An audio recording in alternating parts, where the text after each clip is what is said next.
Before we get started, I just want to give a shout out to my friend Haley. She is currently competing in the Faces of Halloween competition. Link below and go vote for her. Go show her some love. So, we have a movie here that I did not pick to watch. Once again, we have a pick from the horror club. And these can be good, these can be bad, these can be meh. So, how did we land on Arachnophobia? Well, Arachnophobia is celebrating its 35th anniversary this year. So, one of our horror club members decided that that's what we needed to watch. So, let's check it out.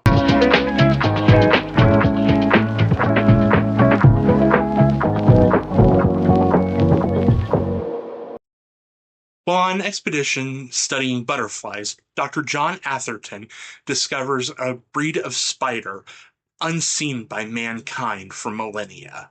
His photographer is bitten and dies horribly. The photographer's body is shipped back to Canania, California, but unfortunately, a spider has hitched a ride along the way. He was in the Amazon with my mother when she was researching spiders right before she died. And spider's venom works incredibly fast. First, the body shuts down and paralysis occurs. Then the muscles seize. And finally, the heart stops. And all of this takes place in about 30 seconds. It's honestly kind of terrifying. Is there a bad wig on my head? I feel like there's a bad wig on my head. In Canania, Dr. Ross Jennings has just moved to town with his family from San Francisco. He's going to take over as the town physician, but the town doctor has suddenly gone back on his retirement. Now, there's two doctors in town. Ross's neighbor, Margaret, has pity on him and decides to be his first, and now only, patient. Unfortunately for Dr. Jennings, Margaret is in perfect health. She's got high blood pressure, but it's not dangerous. In fact, the doctor takes her off of her heart medication, saying she doesn't need it. Margaret decides she's going to throw Dr. Jennings a party so that way the neighbors can get to know him and the town can see the doctor and talk to him and realize that, well, he's a human being. That night, Margaret is bitten by a spider and dies. Dr. Ross Jennings decides that she needs an autopsy so that way they can tell what the cause of death was. But the old town doctor says, no, it was her blood pressure. She died of a heart attack. No autopsy needed. And kind of poo poos the whole thing away. That's 10 years below life expectancy of a Caucasian female. Did you know that? 68 is also 3 times as long as anybody would want to live in the state of Missouri. The high school football coach shows Ross some sympathy and hires him to do physicals for the players. One teenage boy puts on his helmet, not realizing a spider is in there. The spider bites him, the boy gets tackled, and dies instantly. At this point, the town is kind of nervous because everybody that Dr. Jennings takes on dies. Oh, that is a great impression of the Green Bay Packers. By this point in the movie, I'm starting to notice some similarities with another movie. We have a professional who is new in town. The man wants to try to do things the way he sees them as best, but the town authority is fighting him at every turn. We have a small, idyllic town that is about to be rocked by an animal attack, and people are denying if said animal even exists. Then, your hero has a crippling fear that he's going to have to overcome to protect his wife and 2 kids. Now, where in the Spielberg have I heard that before? Ross is currently trying to turn his basement into a wine cellar at this new house. Unfortunately for him, the planks that are holding up the floor above him are rotted, and so his wife calls in an exterminator. Delbert McClintock, played by John Goodman, and he is a goof. Soon after all of this, the original town doctor is bitten by a spider and dies. The doctor's wife has said she saw a spider crawl out of his shoe afterwards, so at this point, Ross knows that there's a spider on the loose that's been biting people. Seeing a coincidence that all the dead bodies were bitten by spiders, Dr. Ross calls in an expert, Dr. John Atherton, to come to town and find out if these spider bites are causing the deaths. To top all this off, Dr. Ross suffers from crippling arachnophobia, aka a fear of spiders. Now, that's the look of a man who just got told he has to be in Dumb and Dumber 3. They realize that the spider had to have come from the corpse at the beginning of the movie, so they decide they're going to go and talk to the town mortician. But they get there too late.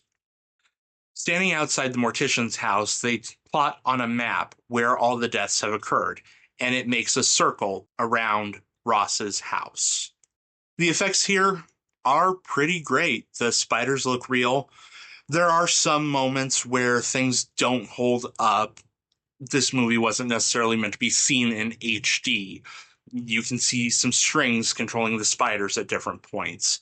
There are a couple of dummies that look like dummies, but they look like good dummies.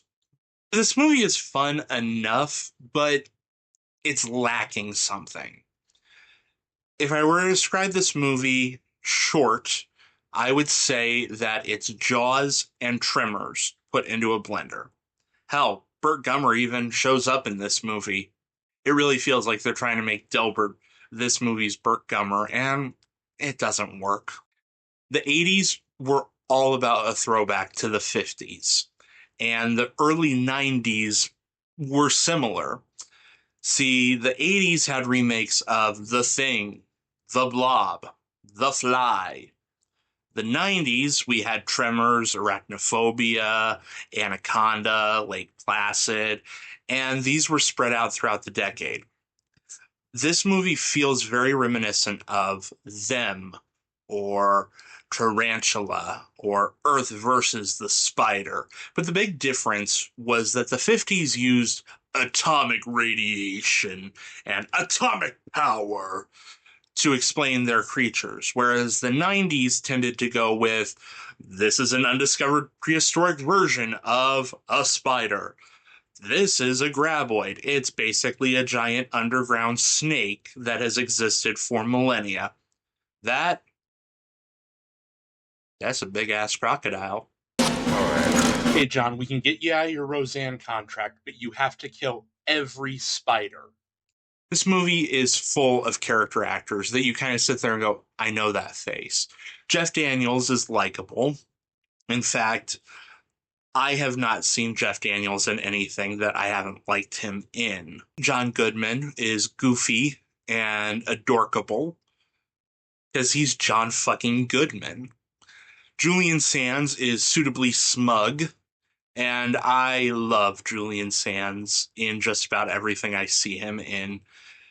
To me, he will always be Valmont from Jackie Chan Adventures.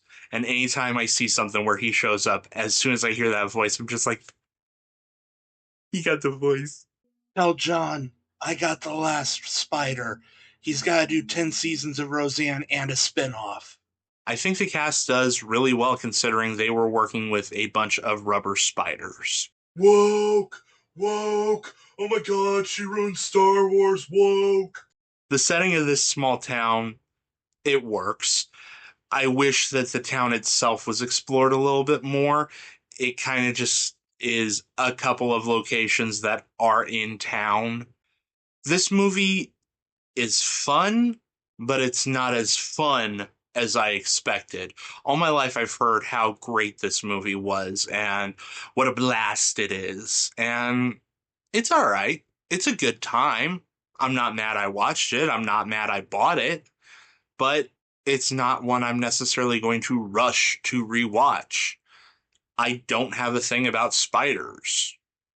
There are some shots in this movie that are suitably creepy, but overall, I think if I were afraid of spiders, this would terrify me. As it is, it's fine. It's fun. It's good enough. It's just nothing that I'm going to rush back to watch again. Butterfly in the sky. Oh my god, what's wrong? Like, share, subscribe. Put the comments down below if you've seen this movie and what you think about it.